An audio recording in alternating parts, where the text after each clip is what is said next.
నమస్తే. తెలంగాణ రాష్ట్రం ఏర్పడి 10 సంవత్సరాలు అవుతుంది.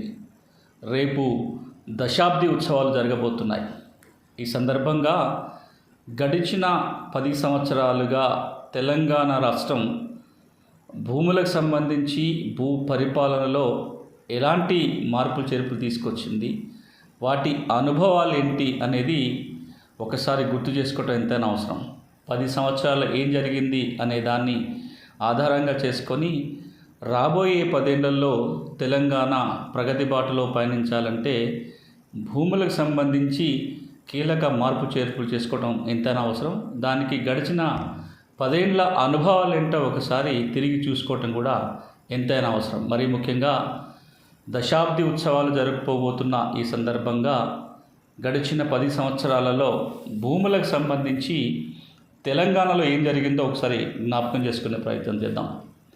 తెలంగాణ అంటేనే భూములకు సంబంధించి ఒక మహోన్నత చరిత్ర గల ప్రాంతం. ఇదే నేల మీద సాయుధ పోరాటం జరిగింది భూమి హక్కుల కోసం. ఇదే నేలపై నుంచి భూదాన ఉద్యమం కూడా ఆరంభమైంది. 2 భిన్న ధృవాలు. విప్లవ మార్గంలో భూమి హక్కుల కోసం కొట్లాడిన నేలపైనే భూముల్ని దానంగా స్వీకరించి పేదలకు పంచే ప్రయత్నం కూడా ఇదే నేలపై నుంచి జరిగింది. ప్రపంచ స్థాయిలో గర్వించే కొన్ని కీలకమైన భూమి చట్టాలు తెలంగాణ రాష్ట్రంలో వచ్చినాయి. అందుకు ఉదాహరణే తెలంగాణ కౌలుదారి చట్టం 1950లో వచ్చిన చట్టం. తెలంగాణ ప్రాంతంలోనే దేశంలో ఎన్నో చోట్ల లేనప్పుడు తెలంగాణ ప్రాంతానికి 6వ చట్టం ఉంది. ఈ ప్రాంతంలో 1936లోనే ఒక 6వ చట్టం అమల్లోకి తీసుకొచ్చిన ప్రాంతం. ఇంత మహోన్నత చరిత్ర కలిగిన తెలంగాణ ప్రాంతం తెలంగాణ రాష్ట్రంగా ఏర్పడే నాటికి పరిస్థితి ఏంటి అని ఒకసారి మనం ఆలోచించి చూస్తే 2014 తెలంగాణ రాష్ట్రం ఏర్పడుతున్న సందర్భంగా నేను మా టీం అంతా కలిసి దాదాపుగా 2500 కిలోమీటర్లు తెలంగాణ అన్ని జిల్లాలలో పర్యటించి దాదాపుగా 10,000 మందిని కలిసి వారి అభిప్రాయాలు తీసుకొని వారి అభిప్రాయాల ఆధారంగా మేము తెలంగాణ ప్రజల భూమి మేనిఫెస్టో తయారు చేశాం. ఆ ప్రజల భూమి మేనిఫెస్టోలో తెలంగాణ ప్రజల ఆకాంక్షలు ఏంటో కూడా అందులో మేము పొందుపరిచినాం. ఈ తెలంగాణ ప్రజల ఆకాంక్షలని అందులో పొందుపరిచినప్పుడు తెలంగాణ పరిస్థితి ఏంటో కూడా వివరించినాం. ఒకసారి మనం వాటిని గణాంకాలలో చూస్తే కనుక తెలంగాణ రాష్ట్రం ఏర్పడే నాటికి దాదాపుగా 56% గ్రామీణ కుటుంబాలకి భూమి లేదు. భూమి ఉన్న వాళ్ళకు కూడా గుంటకో సమస్య లాంటి పరిస్థితి. ప్రతి రైతు ఎన్నో రకాల భూ సమస్యలు ఎదుర్కొంటున్న సందర్భం. భూమి ఉండి పట్టా లేకనో రికార్డులు లేకపోవటం, లేదా భూమి ఉండి 2 లేకుండా పట్టా లేదు రికార్డు లేకుండా ఉన్న కుటుంబాలే దాదాపుగా సగం పైన ఉంటాయి. భూమి ఉండి కూడా ఇందులో ఏదో ఒకటి లేని కుటుంబాలు. ఒక అంచనా ప్రకారము స్వాధీనంలో భూమి, చేతిలో పట్టా, రికార్డులో పేరు, ఈ 3 ఉంటేనే భూమి హక్కుల భద్రత అని చెప్తున్న సందర్భంలో ఆ 3 ఏదో ఒక లేని కుటుంబాలే చాలా ఎక్కువ ఉన్నాయి. సాదా బైనామాల ద్వారా భూములు కొనుగోలు చేసి పట్టా రాని కుటుంబాలు 10 లక్షలకు పైగా ఉంటాయని అప్పటి అంచనా. ఇది నేను 2014 నాటి మాట మాట్లాడుతున్నాను. పోడు సాగు చేసుకుంటూ కొత్త చట్టం కింద హక్కుపత్రం రాని కుటుంబాలు 1,00,000-2 లక్షల గిరిజన కుటుంబాలు ఉంటాయి. అప్పటికే చట్టం అమల్లోకి వచ్చినా కానీ ఇంకా పట్టా రాని కుటుంబాలు, హక్కుపత్రాలు రాని కుటుంబాలే చాలా ఎక్కువగా ఉంటాయనేది ఒక అంచనా. 30 ఏళ్ళకు ఒకసారి జరగాల్సిన భూముల సర్వే 80 ఏళ్ళు 70 ఏళ్ళు అయినా సరే, 1940 ప్రాంతంలో జరిగిన సర్వే 2014 నాటికంటే దాదాపుగా 70 ఏళ్ళు. 70 ఏళ్లలో రీసర్వే జరగలేదు. జరగాల్సిన ఆవశ్యకత ఉన్న సందర్భం. భూమి రికార్డుల్లో వాస్తవ పరిస్థితికి అద్దం పట్టేలాగా ఉండాలి అంటారు. కానీ వాస్తవానికి ఆమడ దూరంలో ఉండే భూమి రికార్డులు, తద్వారా వస్తున్న చిక్కులు, కొన్ని వేల కేసులు రెవెన్యూ కోర్టులలో, సివిల్ కోర్టులలో భూములకు సంబంధించి పేరుకుపోయి ఉన్న సందర్భం. ఈ నేపథ్యంలో తెలంగాణ రాష్ట్రం ఏర్పడిన నాటి నుంచి ఇప్పటి వరకు భూములకు సంబంధించి చాలా మార్పులు చేసే ప్రయత్నం జరిగింది. ఆ మార్పులు ఏంటి, వాటి ఫలితాలు ఏంటి, ఇంకేం చేయాలి అనేది ఈ రోజున మనం చర్చించుకునే ప్రయత్నం చేద్దాం. అలా ఒక్కొక్క అంశాన్ని చూద్దాం. ఇప్పటిదాకా జరిగిన వాటిల్లో ఒక్కొక్క అంశాన్ని ఎంపిక చేసుకొని మాట్లాడుకుందాం. మొట్టమొదటిది భూముల రీసర్వే. నేను ఇంతకు మునిపే ప్రస్తావన చేశాను, 30 ఏళ్ళకు ఒకసారి భూముల రీసర్వే జరగాలి. తెలంగాణలో చివరిసారిగా భూముల రీసర్వే జరిగి 70 ఏళ్ళు గడిచిపోయింది. ఇప్పుడైతే 80 ఏళ్ళు అయింది. ఈ సంవత్సరం నాటికి 80 ఏళ్ళు దాటిపోయి ఉంటుంది. తెలంగాణ రాష్ట్రం ఏర్పడగానే ప్రభుత్వం మొదటి బడ్జెట్లో, రెండో బడ్జెట్లో 1000 కోట్ల రూపాయల కేటాయింపు చేసింది రీసర్వే కోసం. రీసర్వేకి కేంద్రం నుంచి 100% నిధులు తెచ్చుకునే అవకాశం ఉంది. DALRMP పథకం కింద digital India land records modernization ప్రోగ్రాంలో భాగంగా కేంద్రాన్ని రాష్ట్ర ప్రభుత్వం 564 కోట్ల రూపాయలు కావాలని అడిగింది. అంత ఖర్చు అవుతుంది రీసర్వే కోసమని. దాన్ని కేంద్రం అప్రూవ్ చేస్తూ మొదటి విడత కింద 83 కోట్ల రూపాయలు తెలంగాణ రాష్ట్రానికి వచ్చినాయి. ఇందులో మనం ₹1 కూడా ఇప్పటికి ఖర్చు పెట్టినట్టుగా కనిపించటం లేదు. చాలా సందర్భాలలో భూముల రీసర్వే చేస్తామని ప్రభుత్వం ప్రకటించింది. తెలంగాణ వచ్చిన కొత్తలో భూముల రీసర్వే గురించి ప్రకటనలు వచ్చినాయి, బడ్జెట్లో ఉంది. అదేవిధంగా భూ రికార్డుల ప్రక్షాళన జరిగినప్పుడు కూడా ప్రభుత్వం భూముల సర్వే చేయబోతుందని ప్రకటనలు వచ్చినాయి. ధరణి వెబ్సైట్ వచ్చినప్పుడు కూడా పైలట్గా ఒక 33 గ్రామాలలో సర్వే మొదలు పెడతారు, ఆ తర్వాత రాష్ట్రమంతటా సర్వే చేయబోతున్నారని చెప్పారు. కొంత హడావుడి కూడా జరిగింది ఈ 33 గ్రామాల ఎంపిక, ప్రైవేట్ కంపెనీలను ఎంపిక చేయడంలో కూడా. కానీ ఆ తరువాత అసలు రీసర్వే మొదలే కాలేదు. తెలంగాణ రాష్ట్రంలో భూముల సర్వే చేయకుండా, కొత్త రికార్డులు కనుక మనం తయారు చేసుకోకుండా ఉన్న సమస్యల్ని సమగ్రంగా పరిష్కారం చేయటం కుదరదు. తెలంగాణ భూముల సమస్యలకి శాశ్వత పరిష్కారం అంటే భూముల సర్వే చేయటమే. ఇప్పటికైనా భూముల రీసర్వే చేసి, అటు వ్యవసాయ భూముల్ని, వ్యవసాయేతర భూముల రీసర్వే చేసి కొత్త రికార్డులు తయారు చేసుకోవాల్సిన అవసరం ఎంతైనా ఉంది. ఇక మరొక పరిణామం తెలంగాణ రాష్ట్రంలో జరిగింది భూములకు సంబంధించి. రాష్ట్రం ఏర్పడగానే భూమి చట్టాలన్నిటినీ సమీక్షించి ఈ చట్టాలలో ఏ మార్పు చేర్పులు చేసుకోవాలో సూచించాల్సిందిగా ప్రభుత్వమే ఒక కమిటీ వేసింది. ఈ బాధ్యతల్ని నల్సార్ న్యాయ విశ్వవిద్యాలయానికి రూరల్ డెవలప్మెంట్ ఇన్స్టిట్యూట్కి అప్పగించి జరిగింది. అప్పుడు నేను రూరల్ డెవలప్మెంట్ ఇన్స్టిట్యూట్ డైరెక్టర్గా పనిచేస్తున్నాను. నల్సార్ ల్యాండ్ సెంటర్లో కూడా అంతర్భాగంగా పనిచేస్తున్న వ్యక్తిగా ఇటు 2 సంస్థల తరపున ఆ రోజున ప్రభుత్వం ఇచ్చిన బాధ్యతతో తెలంగాణ రాష్ట్రంలో అమలులో ఉన్న భూ చట్టాలన్నింటినీ ఒకసారి అధ్యయనం చేసి ఎలాంటి మార్పు చేర్పులు చేసుకోవాలో సూచిస్తూ ప్రభుత్వానికి ఒక నివేదిక ఇవ్వటం జరిగింది.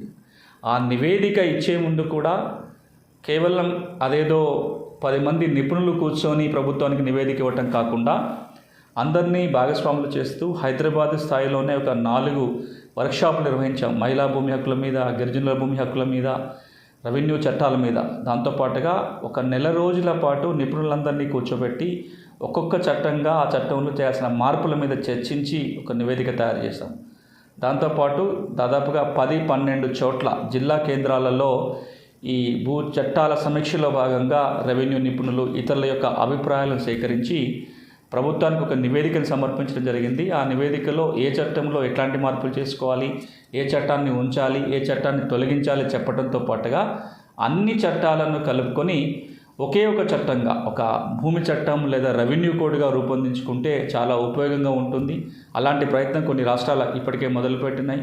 ఉత్తరప్రదేశ్ రాష్ట్రం దాన్ని విజయవంతంగా ఒక చట్టంగా తెచ్చుకోగలిగింది. ఉమ్మడి ఆంధ్రప్రదేశ్లో కూడా 1999లో అలాంటి ప్రయత్నమే జరిగింది. ఇప్పటికైనా తెలంగాణ రాష్ట్రంలో ఒకే చట్టం ఉంటే ఈ గందరగోళాలు పోతాయి, సమస్యల పరిష్కారం సులభమవుతుందని కూడా సిఫార్సు చేయడం జరిగింది. ఇంకా అలాంటి చట్టం చేయాల్సిన అవసరం ఉంది. ఆ తర్వాత ప్రభుత్వం 1-2 చట్టాల్లో మార్పు చేసింది, కానీ మిగతా అన్ని చట్టాలని యథాతథంగా తెలంగాణకు వర్తింపు చేసుకున్నారు. రాష్ట్ర పునర్విభజన చట్ట ప్రకారం ఉమ్మడి రాష్ట్ర అసెంబ్లీ చేసిన చట్టాలు తెలంగాణ రాష్ట్రంలో 2 ఏళ్ల వరకు అమల్లో ఉంటాయి. ఆ లోపల ఆ చట్టాలను యథాతథంగా వర్తింప చేసుకోవటం కానీ లేదా కొన్ని మార్పు చేర్పులతో వర్తింప చేసుకుంటేనే అవి మాత్రం తెలంగాణకు వర్తింపబడతాయి. మిగతా చట్టాలు తెలంగాణకు వర్తించవు. ఆ నేపథ్యంలో చాలా చట్టాలని కేవలం పేరు మార్పులతోటే తెలంగాణకి అడాప్ట్ చేసుకున్నారు. మార్పు చేర్పులు చేసుకునే ఒక మంచి అవకాశాన్ని మనం ఆ విధంగా అప్పుడు మిస్ అయినాం. ఇక మరొక కీలక సమస్య తెలంగాణలో సాదా బైనామాలకు సంబంధించి 1989 నుంచి ఈ సమస్య ఉంది. 1989 కంటే ముందు 6 నియమాలు రావడానికంటే ముందు తెలంగాణ ప్రాంతంలో ఎవరైనా నోటి మాట ద్వారానో లేకపోతే సాదా కాగితాల ద్వారా, తెల్ల కాగితం మీదనో, స్టాంప్ కాగితాల మీదనో భూములు కొనుగోలు చేస్తే ప్రతి సంవత్సరం జమాబందీ జరిగినప్పుడు తహసీల్దారే వాళ్ళకి పట్టాలు ఇచ్చే అవకాశం ఉండే. ఎప్పుడైతే 6వ చట్టము నియమాలు అమల్లోకి వచ్చినాయో భూమి కొనుగోలు చేస్తే తప్పకుండా రిజిస్టర్డ్ దస్తావేజ్ ఉండాలనేది నియమం. రిజిస్టర్డ్ డాక్యుమెంట్ లేకపోతే పాస్బుక్ రాదు, టైటిల్ డీడు రాదు. కానీ కొన్ని వేల లక్షల మంది ఆ విధంగా రిజిస్టర్డ్ దస్తావేజు లేకుండానే భూములు కొన్నారు. వారికి మేలు చేయాలనే ఉద్దేశంతో 1989లో ఒక చట్ట సవరణ చేసి సాదా బైనామా ద్వారా ఎవరైనా చిన్న సన్నకారు రైతులు గ్రామీణ ప్రాంతంలోని వ్యవసాయ భూమి కొనుగోలు చేస్తే దాన్ని క్రమబద్ధీకరించి 13B సర్టిఫికేట్ జారీ చేస్తారు. ఆ సర్టిఫికేట్ ఉన్న వాళ్ళకి రిజిస్టర్డ్ డాక్యుమెంట్కి ఉన్న విలువ వస్తుంది. ఆ ఒక నియమాన్ని కొత్తగా పెట్టారు. 89 నుంచి మొదలుకొని 2014 మధ్యకాలంలో పలు దఫాలుగా ప్రభుత్వం దరఖాస్తుకు అవకాశం ఇచ్చినా కొన్ని లక్షల మంది ఇంకా పట్టా తెచ్చుకోలేకపోయారు. తెలంగాణ ఏర్పడినాటికి అంచనా 10 లక్షలకు పైగా ఈ విధంగా చిన్న సన్నకారు రైతులు సాదా బైనామాల ద్వారా భూములు కొని పట్టా లేని వాళ్ళు ఉంటారని అంచనా. తెలంగాణ రాష్ట్రం ఏర్పడిన తర్వాత 6వ చట్టాన్ని సవరించి కట్ ఆఫ్ డేట్లను కూడా మార్చి 2014 జూన్ 2 కంటే ముందు ఎవరైతే సాదా బైనామాల ద్వారా చిన్న సన్నకారు రైతులు వ్యవసాయ భూమి కొన్నారో ఎలాంటి ఫీజు లేకుండా వాళ్ళకి పట్టాలు ఇవ్వడం కోసం దరఖాస్తు స్వీకరణ చేసింది ప్రభుత్వం. అట్లా ఒక 12 లక్షలకు పైగా దరఖాస్తులు వచ్చినాయి. దాంట్లో 6 లక్షలకు పైచలకు చిన్న సన్నకారు రైతులకి ప్రభుత్వం 13B సర్టిఫికెట్లు జారీ చేసింది, పాస్ పుస్తకాలు ఇచ్చింది. కానీ ఇంకా దరఖాస్తు పెట్టుకోని వారు ఉన్నారనే ఒక ఉద్దేశంతో 2020లో మళ్ళొకసారి అవకాశం ఇస్తే 9 లక్షలకు పైగా దరఖాస్తులు వచ్చినాయి. ఇప్పుడు ఆ దరఖాస్తులన్నీ పెండింగ్లో ఉన్నాయి. ఎందుకు పెండింగ్లో ఉండడానికి కారణము పాత 6వ చట్టం రద్దయి కొత్త 6వ చట్టం వచ్చింది. కొత్త 6వ చట్టంలో సాదా బైనామాల క్రమబద్ధీకరణ సంబంధించిన నియమం లేకపోవటం వల్ల గౌరవ హైకోర్టు ఈ దరఖాస్తులపై స్టే విధించింది. ఇప్పటికైనా ఒక నిర్ణయం ప్రభుత్వం తీసుకోవాల్సి ఉంటుంది. ఈ 9 లక్షల దరఖాస్తులను ఏ విధంగా పరిష్కారం చేయాలి అని చట్టాన్ని సవరిస్తే తప్ప ఈ దరఖాస్తులకి మోక్షం కలిగేలాగా లేదు. ఇక మరో అంశం తెలంగాణ రాష్ట్రంలో జరిగింది. అసైన్మెంట్ భూములకు సంబంధించి ఎవరైతే భూమి లేని పేద కుటుంబానికి చెందిన వ్యక్తి అసైన్మెంట్ భూములను కనుక 31 డిసెంబర్ 2017 కంటే ముందు కొనుగోలు చేస్తే వాళ్ళని భూములోకి తొలగించకుండా వారికే పట్టాలు ఇచ్చే విధంగా, లావణి పట్టాలు ఇచ్చే విధంగా ఆ అధికారాన్ని కలెక్టర్లకి కట్టబెడుతూ పీఓటీ చట్టం సవరణ జరిగింది. ఈ సవరణ మేరకు కొన్ని చోట్ల లావణి పట్టాలు ఇచ్చే ప్రయత్నం జరిగింది. చాలా చోట్ల ఈ చట్ట సవరణ అమలే జరగలేదు. ఈ చట్ట సవరణ అమలు జరిగిన చోట కూడా ఎవరికైతే ఈ రెగ్యులరైజేషన్ పట్టాలు, కొత్తగా లావణి పట్టాలు వచ్చినాయో వాటిని ధరణి ద్వారా దరఖాస్తు పెట్టుకొని పాస్బుక్ పొందే అవకాశం లేకపోవటం వల్ల క్రమబద్ధీకరణ జరిగిన వాళ్ళు కూడా ఇప్పుడు ఇబ్బందులకు గురవుతున్నారు. ఈ చట్ట సవరణని అమలు చేయాల్సి ఉంటుంది. ఇక పోడు భూముల విషయానికి వచ్చినట్లయితే 2020లో ప్రభుత్వం కొత్తగా దరఖాస్తు స్వీకరించింది. దాదాపుగా 4 లక్షల ఎకరాలకి సంబంధించి కొత్తగా ప్రభుత్వం పాస్ పుస్తక హక్కుపత్రాలు ఇచ్చామని చెప్తున్నారు. ఈ 6వ చట్టం కింద 12 లక్షల ఎకరాలకి దరఖాస్తులు వస్తే 4 లక్షల ఎకరాలకి హక్కుపత్రాలు ఇచ్చినట్టుగా ఇటీవల ఈ హక్కుపత్రాలు పంపిణీ జరిగినట్టుగా ప్రభుత్వం లెక్కలు చెప్తుంది. వాస్తవంగా ఎంతమందికి హక్కుపత్రాలు ఇచ్చారనేది చూడాల్సి ఉంది. ఇక దళితులకి 3 ఎకరాల పథకం కింద భూమి కొనుగోలు చేసి ఇవ్వటమో, ప్రభుత్వ భూమి ఇవ్వటమో, 3 ఎకరాలు ఇవ్వాలనే ఏదైతే స్కీమ్ కొత్తలో అమలు జరిగిందో ప్రభుత్వం చెప్తున్న లెక్కల ప్రకారం 8,000 మంది దళిత కుటుంబాలకి 12,000 ఎకరాలు ఇచ్చినట్టుగా ప్రభుత్వం అంకెలు చెప్తున్నాయి. ఈ పథకం మొదలుపెట్టిన కొద్ది రోజులకే దాదాపుగా నిలిచిపోయినట్టుగా కనపడుతుంది. ఎందుకంటే నిధుల కొరత, కొనిచ్చే కంటే ప్రభుత్వ భూములు ఇవ్వడం సులభంగానే భూముల విలువలు పెరిగిన రకరకాల కారణాలతోటి ఆ పథకం ఒక 8,000 మందికి పట్టాలు ఇవ్వడంతో నిలిచిపోయినట్టుగా కనపడుతుంది.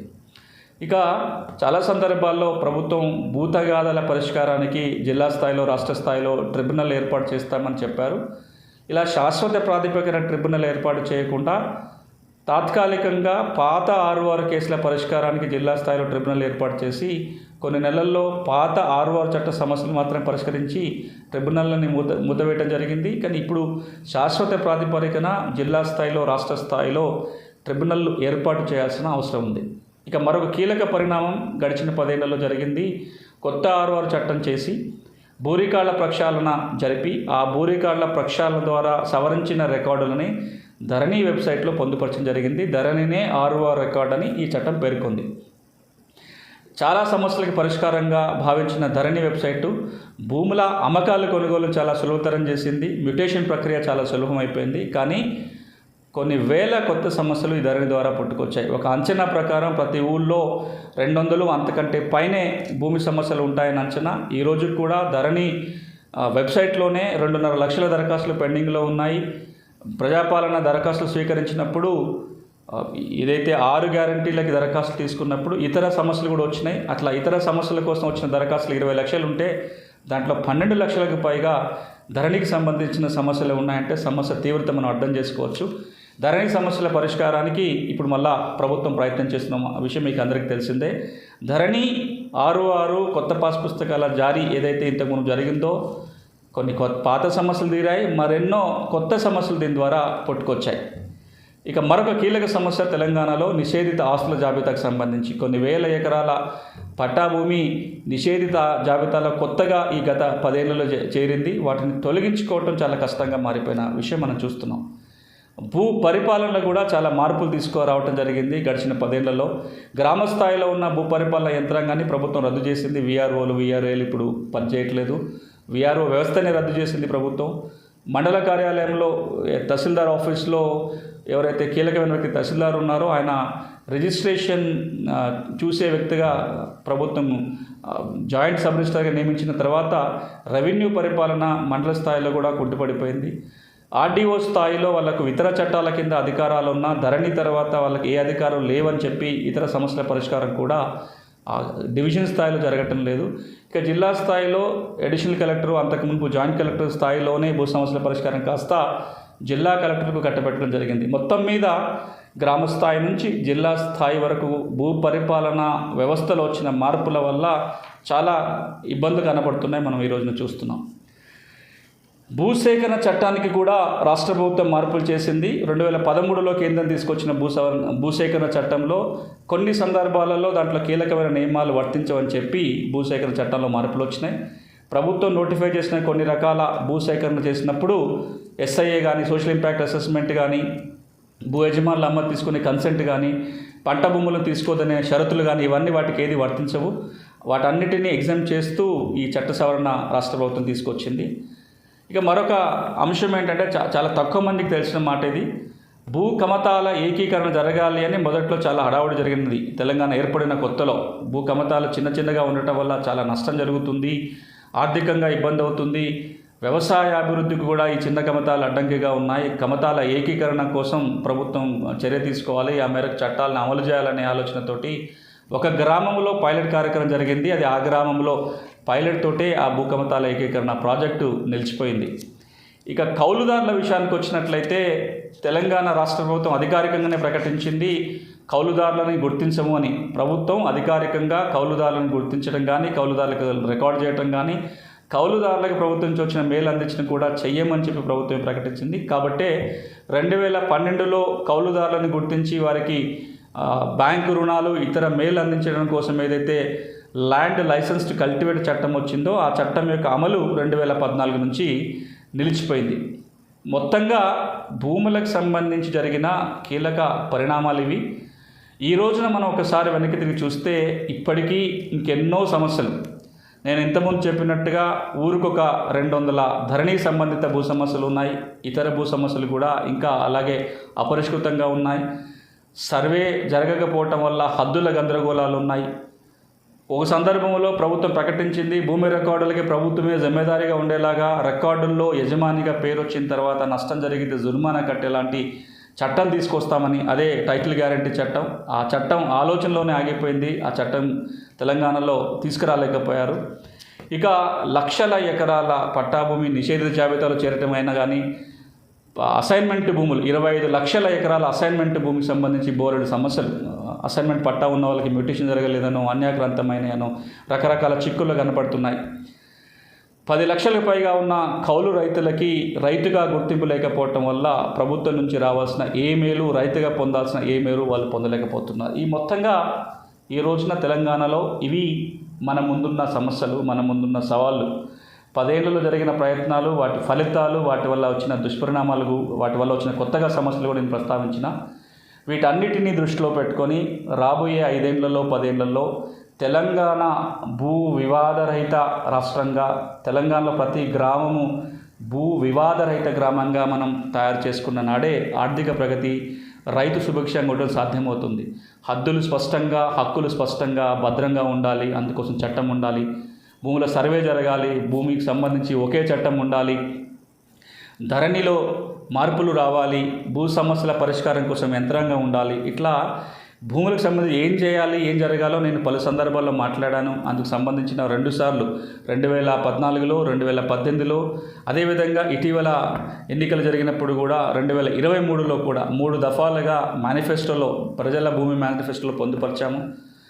ఆ వివరాలు మనం ఇంకోసారి మాట్లాడుకుందాం. ఇంతకు మాట్లాడాను, మళ్ళీ మాట్లాడదాం. రాబోయే 10 ఏళ్లలో ఏం చేయాలి అనేది మళ్ళీ ఇంకో సందర్భంలో చర్చిద్దాం. ఈ రోజున మేము ముందుకు రావడానికి కారణం ఏంటంటే 10 ఏళ్లలో ఏం జరిగింది అనేది గుర్తు చేయడం కోసం మాత్రమే.